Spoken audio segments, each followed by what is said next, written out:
plaçons un peu le décor, si on veut bien.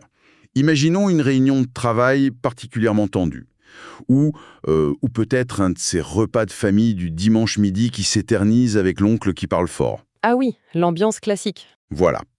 Et là, quelqu'un au bout de la table ou au bout de la salle de conférence lance une idée qui semble mais totalement absurde, vraiment profondément absurde. Hmm. Et la réaction immédiate à l'intérieur de notre corps, c'est le rythme cardiaque qui s'accélère brusquement, Ouais, la mâchoire qui serre aussi. exactement, la température qui monte. L'instinct primitif prend en fait instantanément le dessus. Et il nous dicte une seule chose, c'est de dégainer la meilleure répartie possible, la plus tranchante. Juste pour prouver que l'autre a tort de A à Z. C'est ça? Et quand la phrase fait mouche, sur le moment, c'est une victoire éclatante.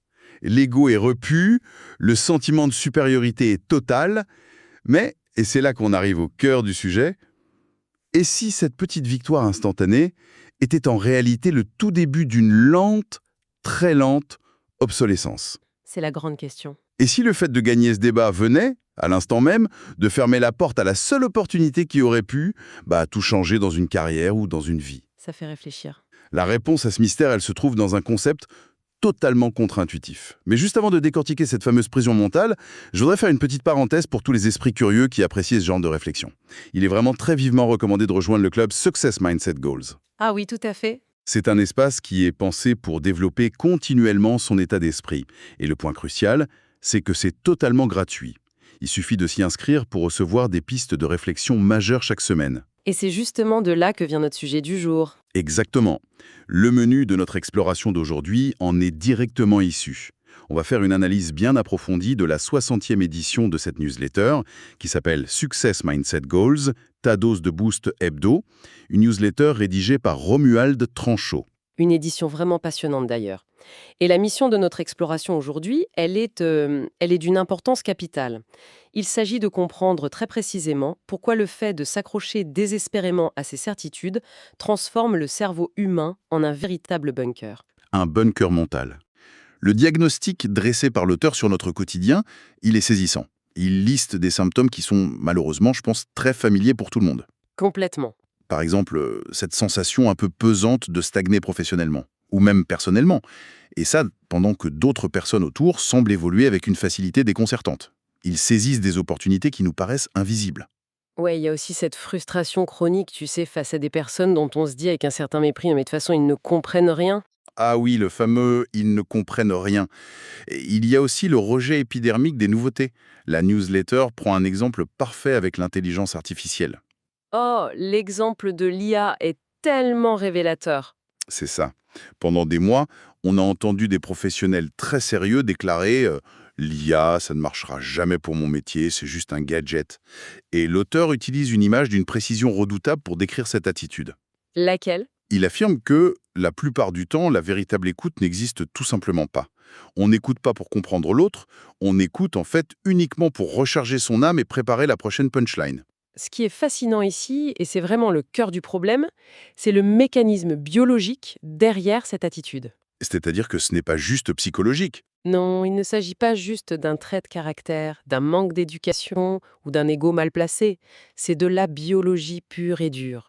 Le cerveau humain est une machine extraordinaire, oui, mais c'est avant tout une machine conçue pour économiser de l'énergie. Pour assurer notre survie, en gros. Exactement. Or, quand une nouvelle information vient contredire une croyance profondément ancrée en nous, cela crée ce qu'on appelle en psychologie la dissonance cognitive. C'est une sorte de court-circuit mental, c'est ça? C'est un véritable bug dans notre système de traitement de l'information, ouais. Et ce bug, il est physiquement inconfortable. Pour le résoudre, le cerveau doit analyser cette nouvelle donnée et, potentiellement, restructurer toute notre vision du monde. Ce qui demande beaucoup d'énergie. Et énormément de ressources cognitives. Donc, pour éviter cette douleur psychologique et cette dépense calorique qu'il juge inutile, la solution de facilité trouvée par l'évolution, c'est le rejet pur et simple de l'information. On ferme la porte blindée. Voilà, on bloque l'idée à l'entrée du bunker. C'est plus simple, ça consomme moins. C'est quand même vertigineux de réaliser que notre propre métabolisme nous pousse activement vers l'ignorance, simplement pour économiser de l'énergie. C'est exactement ça. Mais la newsletter va encore plus loin dans le diagnostic. Il y a un deuxième facteur qui est sans doute encore plus toxique en société, c'est la fusion totale entre notre identité et nos idées. Ah, ça c'est dévastateur. Dans les milieux professionnels, c'est flagrant. Une personne propose une stratégie et au fil des semaines, son ego s'approprie tellement ce projet que l'idée devient littéralement une extension d'elle-même. Le blanc. Comment il le perçoit alors ? Le système nerveux perçoit la critique comme une agression physique directe, une véritable menace vitale. L'amygdale s'active, l'adrénaline monte. D'où les réactions complètement disproportionnées. C'est pour ça que dans une salle de réunion pourtant climatisée et hyper sécurisée, les crocs sortent si lites et le ton monte si fort. L'organisme réagit comme s'il était face à un prédateur dans la savane. Ce point est tellement crucial, je pense qu'il faut vraiment faire une petite pause ici pour bien l'assimiler. Oui, prenons un instant. Attaquer une opinion, ce n'est pas attaquer la personne. Séparer l'idée de l'identité, c'est vraiment la première étape pour désamorcer ce mécanisme de défense primitif. C'est un changement de paradigme fondamental. Et c'est précisément ce qui nous oblige à repenser complètement notre définition de l'ouverture d'esprit. Parce qu'il y a un énorme malentendu sur ce terme, n'est-ce pas ? Un malentendu monumental. Dans la culture populaire, l'ouverture d'esprit est souvent perçue comme une philosophie naïve. Une posture un peu faible de bisounours où il faudrait dire oui à tout pour éviter le moindre conflit. Alors que la réalité décrite dans notre source, elle est diamétralement opposée. Totalement. Ce n'est pas une faiblesse, c'est une compétence d'élite, une arme stratégique redoutable. Tout à fait. Et le texte met en lumière 3 bénéfices majeurs liés à cette arme stratégique. Le premier, c'est l'adaptation fulgurante. L'auteur parle d'antifragilité. C'est un concept puissant, l'antifragilité. Oui, parce qu'aujourd'hui, on ne peut plus se contenter d'être résilient. La résilience, c'est encaisser le choc et revenir à son état initial. L'antifragilité, c'est utiliser le choc pour devenir meilleur. C'est une grosse nuance. Une personne enfermée dans son bunker cognitif subit l'évolution de son industrie de plein fouet. La porte de son bunker finit toujours par céder sous la pression des nouvelles technologies ou des nouveaux usages. Alors qu'avec un esprit ouvert, le changement devient un terrain de jeu. On intègre les nouvelles compétences bien avant la concurrence. Exactement. Et le deuxième bénéfice est tout aussi puissant car il touche aux relations humaines. C'est le charisme et le leadership. C'est une dynamique sociale implacable. Les êtres humains ont un besoin viscéral d'être compris et d'être écoutés. C'est vrai. Un leader qui s'intéresse sincèrement aux arguments de ses détracteurs, qui écoute sans préparer sa contre-attaque dans sa tête, il dégage une aura magnétique. C'est contre-intuitif parce qu'on imagine souvent le grand leader comme celui qui impose sa vision avec force en tapant du poing sur la table. En réalité, le leader le plus influent, c'est celui qui valide l'existence de la pensée de l'autre. Ça désarme complètement l'adversité et ça attire les opportunités. Et le troisième bénéfice, c'est la créativité explosive. On a souvent cette image un peu romantique de l'innovation comme une illumination soudaine, le génie sous la douche. Oui, le fameux moment Eureka. Mais l'auteur rappelle que l'innovation, c'est presque toujours la collision de 2 idées préexistantes, qui n'avaient apparemment rien à voir l'une avec l'autre. C'est la connexion de choses disparates. Voilà. Si on s'autorise à explorer des univers, des lectures ou des opinions totalement éloignées de notre zone de confort, on multiplie les chances de créer ces collisions brillantes. Et si on ramène tout cela à des situations très concrètes, la différence d'approche est frappante. Prenons l'arrivée d'un nouveau logiciel complexe dans une entreprise. Oh, le classique. L'approche bunker, ça consisterait à croiser les bras, soupirer et critiquer l'outil en disant qu'il est mal pensé. C'était mieux avant. C'est ça. Alors que l'approche d'élite, l'approche antifragile, consiste à investir délibérément 2 heures de son temps pour l'étudier, le manipuler et comprendre pourquoi les créateurs de cet outil ont fait ces choix précis. C'est un investissement hyper rentable. Et cela s'applique merveilleusement bien à la sphère privée aussi, dans une relation de couple ou une amitié de longue date. Face à un reproche, l'instant pousse à rétorquer. Mais c'est n'importe quoi, tu as tort. Le fameux réflexe défensif. L'auteur explique qu'il suffit de remplacer cette réaction défensive par une simple phrase. Aide-moi à voir la situation de ton point de vue. L'effet est maïque. Oui, cela transforme instantanément une dispute stérile en une investigation commune. C'est l'ego qui s'efface au profit de la relation. Ce qui soulève, bien sûr, inévitablement, une question de fond. Comment pratiquer cette ouverture d'esprit sans tomber dans des travers toxiques ? Parce qu'il y a des pièges. Avoir l'esprit ouvert ne signifie pas laisser son cerveau tomber par terre à force d'être ouvert. L'image du cerveau qui tombe par terre est excellente. Quels sont ces fameux pièges à éviter ? L'auteur en identifie 3 principaux. Le premier, c'est le piège de la girouette. C'est l'attitude de la personne qui change d'avis toutes les 5 minutes, en adoptant systématiquement l'opinion de la dernière personne à avoir parlé. Ah oui, c'est une dérive très fréquente. L'ouverture d'esprit ne requiert absolument pas l'absence de conviction ferme. Elle exige simplement la volonté de mettre à jour ses convictions si et seulement si on se trouve confronté à des arguments factuellement supérieurs. Très clair. Et le deuxième piège? C'est la fausse tolérance toxique. Accepter un comportement abusif ou un manque de respect flagrant sous prétexte qu'il faut se montrer ouvert à la différence. Ça, c'est une erreur stratégique et psychologique grave. Tolérer la toxicité, c'est une absence de limite personnelle, ce n'est pas de l'ouverture intellectuelle. C'est une distinction vitale à faire.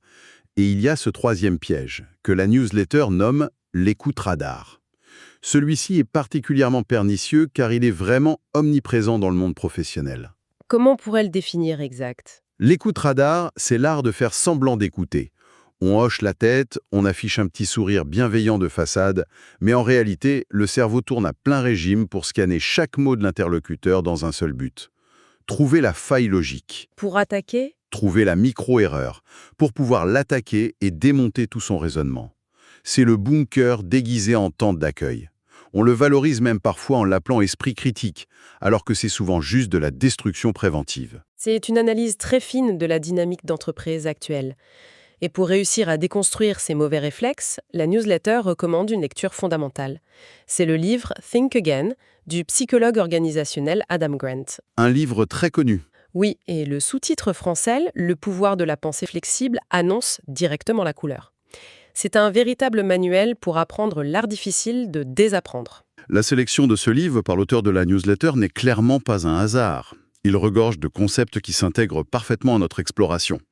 Il y en a 3 qui ressortent particulièrement. Le premier est une illustration un peu cruelle, mais indispensable, de la psychologie humaine.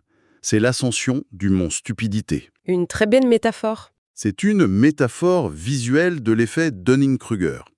Le principe est que, lorsqu'on découvre un nouveau sujet, on acquiert très vite un petit vernis de connaissances. Et ce vernis nous donne une confiance démesurée. On se hisse au sommet du mont stupidité, persuadé d'avoir tout compris. Alors que la réalité, c'est que la véritable expertise commence par le doute. C'est ça. L'expertise des maîtres dans leur domaine commence systématiquement par le doute. Plus on en sait, plus on mesure l'étendue de ce qu'on ignore. Le deuxième concept d'Adam Grant est sans doute le plus applicable au quotidien. C'est le mode scientifique. Grant observe que dans nos interactions, nous glissons constamment vers 3 rôles toxiques. Lesquels? D'abord, nous agissons comme des prédicateurs, défendant nos croyances comme des dogmes intouchables. Ou alors, comme des procureurs, cherchant sans relâche à approuver la culpabilité et les failles dans le raisonnement des autres. Ou enfin, comme des politiciens, ajustant notre discours uniquement pour obtenir l'approbation de notre auditoire. Le mode procureur est une véritable épidémie dans certaines cultures d'entreprise. Ça donne l'illusion de l'intelligence, alors que ça détruit la sécurité psychologique de toute une équipe. Absolument. D'où la nécessité de basculer en mode scientifique. Un scientifique ne s'attache pas émotionnellement à sa théorie. Il la considère comme une hypothèse temporaire qu'il doit tester avec rigueur. Donc si les données prouvent que son hypothèse est fausse, Le scientifique n'est pas humilié, au contraire, il est ravi. Il vient d'éliminer une fausse piste et de s'approcher un peu plus de la vérité. Ces idées sont des points de départ, pas des forteresses à défendre. ce qui amène au troisième concept clé tiré du livre, la création d'un réseau de challenge. C'est l'antidote parfait contre l'isolement du dirigeant ou du créateur. L'idée est de fuir comme la peste les bénis oui-oui. Ceux qui disent oui à tout. Exactement, ceux qui passent leur temps à flatter l'ego en validant chaque décision. À la place, il faut consciemment s'entourer de personnes bienveillantes, mais dotées du courage nécessaire pour pointer du doigt nos angles morts et nos incohérences. Je pense qu'il faut marquer un temps d'arrêt ici pour souligner une nuance vitale. Faisons ça, c'est important. La différence entre un procureur toxique et un membre de ce réseau de challenge réside dans l'intention. L'intention derrière la critique. Voilà, le procureur attaque l'idée pour détruire la personne et asseoir sa domination. Le réseau de challenge, lui, teste l'idée pour l'améliorer et protéger la personne de l'échec. L'impact sur la dynamique de groupe est radicalement différent. Et toute cette théorie nous mène directement à la pratique. Que faire de toutes ces informations dès demain matin? Rumoil Tranchot propose des vérités de la semaine qui résonnent comme des électrochocs salvateurs. quelles sont ces vérités? La première, ce serait à afficher en grand au-dessus de son bureau. L'ego n'est pas l'intelligence. Si une de nos idées s'avère fausse ou inefficace, cela ne fait pas de nous quelqu'un de stupide. Cela fait de nous une personne qui vient d'acquérir une nouvelle donnée pour grandir. La deuxième vérité relève de la loi biologique pure. Il est impossible d'être simultanément dans le jugement et dans la curiosité sincère. Ah oui, l'un annule l'autre. Exactement. Si l'on choisit de forcer son esprit à la curiosité, en se demandant par exemple quel est le parcours de cette personne pour qu'elle en arrive à cette conclusion étonnante, eh bien le jugement moral ou intellectuel se dissipe immédiatement. La curiosité est le meilleur antidote contre le mépris. C'est fascinant. Et voici la troisième vérité, qui est une métaphore particulièrement brillante, je trouve. C'est là que ça devient vraiment intéressant. Avoir tort est tout simplement une mise à jour logicielle gratuite. J'adore cette formulation. Dans un débat, le véritable gagnant n'est pas celui qui a parlé le plus fort ou qui a écrasé son interlocuteur avec une rhétorique implacable. Le gagnant, c'est celui qui repart avec une vision du monde élargie, avec une information précieuse qu'il n'avait pas en entrant dans la pièce.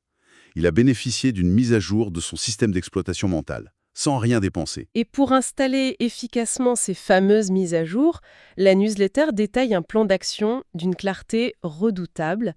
C'est la méthode de l'esprit parachute. L'analogie est limpide. Comme un parachute, l'esprit ne sert à rien s'il ne s'ouvre pas. C'est très visuel. C'est un processus en 5 étapes très précises qui sont conçues pour désamorcer notre biologie défensive. Je propose de les passer en vue, en prenant le temps de bien les décrire et en imaginant un scénario très commun. Disons qu'un collègue vient de proposer une stratégie qui semble, à première vue, totalement suicidaire pour le projet. Très bon scénario. Étape 1. Repérer la contraction physique. C'est le signal d'alarme. L'information dérangeante arrive et avant même de formuler une pensée, le corps réagit. L'estomac se noue, la respiration se bloque, les épaules se tendent. C'est le moment exact où l'ego sent le danger et s'apprête à prendre le contrôle du volant. Reconnaître ce signal permet de passer immédiatement à l'étape 2, la règle des 5 secondes de silence. Pour désactiver l'émotion. C'est ça. Une fois que le collègue a terminé d'exposer son idée suicidaire, il faut s'imposer le silence absolu, compter jusqu'à 5 dans sa tête. Le temps peut paraître infini dans ces moments-là, mais c'est une nécessité physiologique. Que se passe-t-il pendant ces 5 secondes ? Ces quelques secondes empêchent la réaction émotionnelle immédiate gérée par l'amygdale. Et ça donne le temps au cortex préfrontal, la zone du cerveau responsable de la logique et de l'analyse, de reprendre les commandes. Ce qui rend possible l'étape 3, la question miroir. Au lieu de laisser sortir le fameux « mais ça ne marchera jamais » qui brûlait les lèvres, on utilise la reformulation avec calme. Si je comprends bien, tu proposes de faire X pour atteindre Y. Qu'est-ce qui, dans ton expérience, t'a amené à cette conclusion ? C'est prépuissant comme question. Cette approche ne valide pas l'idée, mais elle valide le droit de l'autre à l'exprimer. Elle l'oblige à détailler son raisonnement sans se sentir agressé. On arrive alors à l'étape 4 qui demande une véritable discipline intellectuelle. Chercher le 1% de vérité. Dans presque chaque argumentaire, même le plus farfelu ou celui qui heurte nos convictions profondes, il se cache au moins un fait réel. Une observation pertinente. Ou une intention de départ qui est juste. Le jeu consiste à tamiser le discours pour isoler cette petite pépite de 1%. Il y en a toujours un. Et enfin, l'étape 5. Mettre à jour sa position. C'est l'accomplissement ultime. Il s'agit d'intégrer ce fameux 1% de vérité à sa propre grille de lecture. C'est la mise à jour logicielle. Voilà, peut-être que la stratégie globale du collègue est effectivement mauvaise, mais que son analyse sur le comportement des clients, ce fameux 1%, était brillante et manquait à notre propre vision. La fusion de ces éléments crée une solution supérieure. Et pour ancrer définitivement ces 5 étapes dans le réel, l'auteur lance un défi pratique sur 7 jours. Car la théorie, sans l'action, ne crée aucune antifragilité. Le programme comporte 4 actions concrètes. Quels sont ces défis à relever pour l'auditoire ? La première action est un test de résilience émotionnelle assez intense. Il est demandé de consommer l'intégralité d'un contenu, un long article, une vidéo, un discours, produit par une personne dont on rejette viscéralement les opinions, qu'elles soient politiques, philosophiques ou économiques. La consigne étant d'arriver au bout sans s'énerver. Arriver au bout sans céder à l'énervement ou à la dérision. C'est un exercice de haute voltige. Il faut une maîtrise de soi impressionnante pour écouter des arguments contraires sans jeter son écran par la fenêtre. C'est le but du jeu. La deuxième action du défi est tout aussi intéressante pour la dynamique de groupe. Lors de la prochaine réunion ou discussion collective, il faut s'imposer de parler en tout dernier et interdiction de donner son avis avant d'avoir posé au moins 3 questions sincères pour creuser les interventions des autres. La troisième action demande une bonne dose d'humilité. Il s'agit de repérer une occasion au cours de la semaine pour prononcer de manière consciente et parfaitement sincère la phrase « Tu as raison, je n'avais pas du tout vu les choses sous cet angle ». Oh, ça demande de l'entraînement. Et enfin, la quatrième action est d'ordre expérimental. Choisir un outil technologique, une méthode de travail ou même un type d'alimentation que l'on a pris l'habitude de critiquer ou de railler depuis des mois et l'essayer sérieusement, pour de vrai. Le niveau de difficulté de ces défis est assez élevé, mais l'astuce mentale suggérée par la source pour y parvenir est brillante. Il est conseillé d'aborder ces situations en endossant le rôle d'un scientifique alien étudiant l'espèce humaine. Un scientifique extraterrestre. Oui, imaginez. Un biologiste extraterrestre ne se mettrait pas en colère face aux croyances d'un humain. Il n'essaierait pas de le convaincre de changer de parti politique. Son seul objectif serait de décortiquer la mécanique fascinante et complexe qui a conduit ce cerveau à produire une telle pensée. C'est une excellente façon de se détacher émotionnellement. En adoptant cette distance clinique, même les repas de famille les plus explosifs se transforment en un fascinant documentaire animalier. En condensant l'ensemble de cette analyse, l'idée force qui émerge est d'une grande clarté. Maintenir un esprit ouvert ne rime pas avec une perte de conviction. Bien au contraire, c'est un gain de vision. L'acquisition d'une vision panoramique. Le besoin compulsif d'avoir raison est donc bien une fragilité. Le besoin de remporter la joute verbale à tout prix, oui. C'est l'enfermement volontaire dans un bunker mental qui nous rend prévisibles, dogmatiques et tragiquement inadaptés aux mutations de notre environnement. Accepter la curiosité, accepter d'avoir tort sur certains aspects, c'est au contraire retirer le frein à main et débloquer une croissance exponentielle. Cette bascule change tout. C'est exactement le passage d'une structure rigide vouée à se briser sous la pression à l'élasticité d'un muscle entraîné à absorber les tensions pour gagner en puissance. Ce qui nous amène à une réflexion finale, une perspective inédite qui prolonge vraiment les concepts de l'auteur. Si l'on observe l'histoire de notre espèce, notre cerveau a été sculpté par des millénaires d'évolution pour rejeter impitoyablement cette fameuse dissonance cognitive. Pour protéger la tribu, j'imagine. C'est ça. À l'état de nature, fermer son esprit à la contradiction et s'aligner aveuglément sur les croyances du groupe était un mécanisme de survie vital. Remettre en question le dogme de la tribu, c'était risquer le bannissement. Et le bannissement signifiait une mort certaine face aux éléments et aux prédateurs. C'était une question de vie ou de mort. Mais le monde d'aujourd'hui n'est plus la savane. En s'astreignant consciemment à cette ouverture d'esprit, en luttant activement contre notre propre confort neurologique, il est permis de penser que nous sommes engagés dans une forme de piratage de notre évolution biologique. Par cet effort contre-intuitif, l'humanité est peut-être en train de forger, de manière délibérée, une nouvelle version de l'être humain. Le concept d'un piratage évolutif délibéré par le simple pouvoir de la curiosité. C'est une pensée provocatrice, fascinante, qui clôture à merveille cette analyse approfondie. Prendre le temps de décortiquer ces concepts et de remettre en question nos propres fonctionnements est un exercice exigeant mais profondément enrichissant. Absolument. Je tiens à remercier chaleureusement tous ceux qui ont pris le temps de nous écouter lors de cette plongée analytique. Pour toutes les personnes qui souhaitent faire de ce piratage cognitif une habitude, n'hésitez surtout pas à rejoindre le club Success Mindset Goals. C'est le meilleur moyen de continuer à évoluer. C'est un excellent outil gratuit pour entretenir cette mécanique de précision qu'est le cerveau humain. La matière grise est un muscle qui nécessite un entraînement quotidien. Il ne nous reste plus qu'à laisser infuser toutes ces réflexions. On se retrouve très vite au prochain épisode pour une nouvelle exploration. D'ici là, l'objectif est clair. Installer les nouvelles mises à jour logicielles avec bienveillance et par-dessus tout, garder l'esprit grand ouvert.